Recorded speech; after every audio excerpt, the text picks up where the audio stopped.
kelompok 5 akan membahas tentang Lembaga Keuangan Bukan Bank atau LKBB. Berikut penjelasan kami. Lembaga Keuangan Bukan Bank atau bisa kita singkat LKBB adalah badan usaha yang melakukan kegiatan di bidang keuangan, baik secara langsung maupun tidak langsung, yang mencakup dana dari masyarakat dan menyalurkannya kepada masyarakat untuk kegiatan yang produktif. Ada 3 jenis LKBB. Yang pertama, dana asuransi. Yang kedua, ada perusahaan dana pensiun. Dan yang ketiga, ada perusahaan pegadaian. Adapun peran LKBB, yang pertama ada meningkatkan produktivitas barang dan jasa, yang kedua memperlancar distribusi, dan yang ketiga memperluas lapangan pekerjaan. Perusahaan asuransi. Perusahaan asuransi itu apa sih? Perusahaan asuransi adalah perusahaan yang memberikan jasa-jasa dalam penanggulangan risiko atas kerugian, kehilangan manfaat, dan tanggung jawab hukum pada pihak ketiga karena peristiwa ketidakpastian. Kalau fungsi perusahaan asuransi adalah sebagai lembaga yang memberi jasa pertanggungan kepada orang yang mempertanggungkan dirinya dengan memperoleh imbalan berupa premi. Kemudian berikut ada prinsip-prinsip perusahaan asuransi. Yang pertama, kepentingan untuk diasuransikan atau insurable interest. Pihak yang mengasuransikan harus punya kepentingan atas harta benda yang diasuransikan. Harta benda itu harus sesuai hukum dan layak. Kedua, ada niat baik atau utmost good faith. Pihak yang mengasuransikan harus menjelaskan secara jujur layak tidaknya harta benda yang diasuransikan. Prinsip asuransi ini menjelaskan risiko yang dijaminkan dan dikecualikan termasuk segala persyaratan yang berlaku.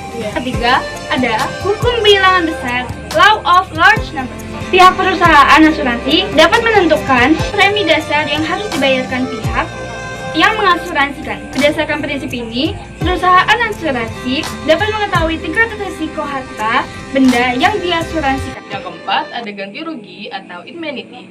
Perusahaan asuransi wajib mengganti kerugian finansial kepada pihak yang mengasuransikan jika terjadi musibah. Berdasarkan prinsip ini, perusahaan asuransi tidak berhak memberikan ganti rugi lebih besar atau tinggi dari kondisi keuangan atau finansial klien atas kerugian yang diderita. Lalu, yang kelima ada pengalihan pihak subrogation. Prinsip dasar asuransi ini menjelaskan tentang pengalihan hak dari tertanggung pihak yang mengasuransikan kepada penanggung perusahaan asuransi. Jika tertanggung mengalami kerugian akibat kesalahan pihak ketiga atau orang lain, maka setelah memberikan ganti rugi kepada tertanggung, pihak penanggung akan mengganti kedudukan tanggung dalam mengajukan tuntutan kepada pihak ketiga. Yang keenam, ada kontribusi atau contribution. Jika pihak tertanggung mengasuransikan suatu objek ke beberapa perusahaan asuransi, maka akan ada apa yang dinamakan kontribusi dalam pemberian proteksi atau perlindungan dari masing-masing perusahaan tersebut. Prinsip asuransi ini tidak berlaku terhadap jenis asuransi jiwa atau kecelakaan diri yang berkaitan dengan kematian. Lalu yang terakhir dan yang ketujuh adalah penyebab utama proximate cause. Prinsip ini berarti penyebab utama aktif dan efisien yang menimbulkan suatu kerugian dalam suatu kejadian. Jika harta benda yang diasuransikan mengalami musibah atau kecelakaan, maka pertama-tama yang harus dilakukan pihak perusahaan asuransi adalah mencari penyebab utama peristiwa tersebut. Dari pertimbangan tersebut, baru dapat ditentukan jumlah klaim yang diterima oleh pihak tertanggung. Asas mencari penyebab utama adalah broken chain of events atau rangkaian peristiwa berkait. Kemudian ada produk asuransi. Yang pertama, ada asuransi kesehatan. Produk asuransi yang memberikan proteksi terhadap risiko kesehatan. Saat ini, pemerintah Indonesia telah memiliki program asuransi kesehatan yaitu BPJS Kesehatan. 2. Asuransi jiwa. Produk asuransi yang memberikan perlindungan jika terjadi risiko kematian pada pemegang polis. Asuransi ini tentunya akan memberikan perlindungan jangka panjang terhadap ahli waris jika pemegang polis tutup usia. Yang ketiga, ada asuransi kendaraan. Produk asuransi yang memberikan perlindungan terhadap mobil pribadi dari risiko bencana alam, kebakaran, kerusakan, dan kecelakaan.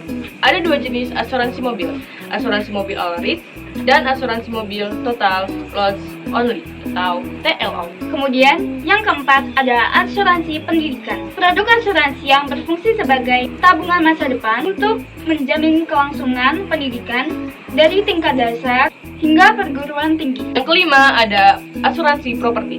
Produk asuransi yang melindungi rumah dan bangunan dari resiko kerusakan dan kebakaran. Asuransi jenis ini ada yang melindungi semua jenis kerusakan atau all risk, ada yang sebagian. Itulah pengertian, prinsip, dan produk asuransi.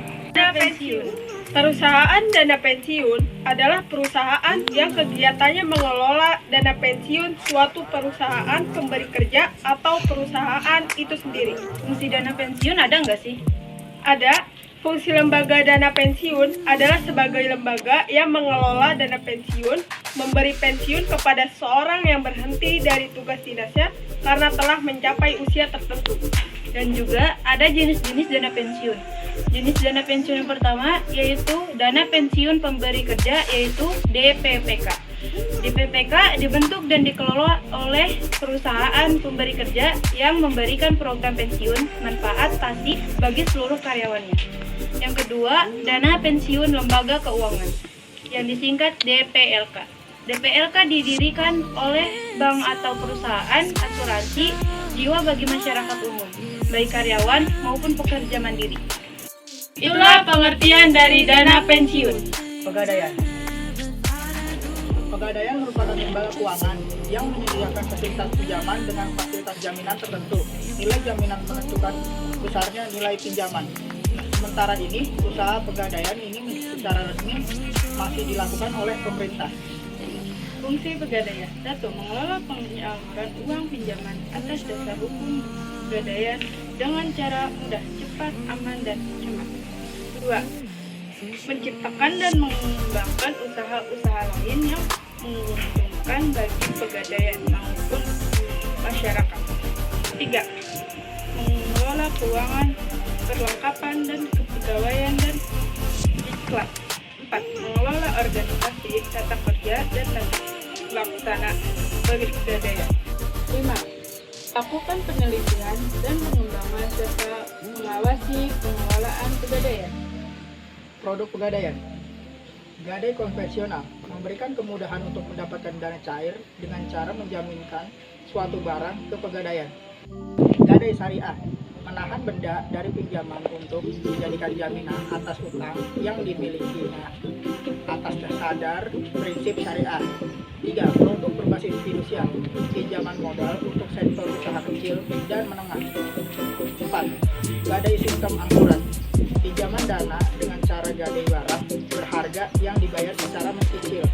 5. Produk investasi emas, tawaran membeli logam mulia dengan cara tunai maupun dan mengangsur. Itulah tentang pegadaian.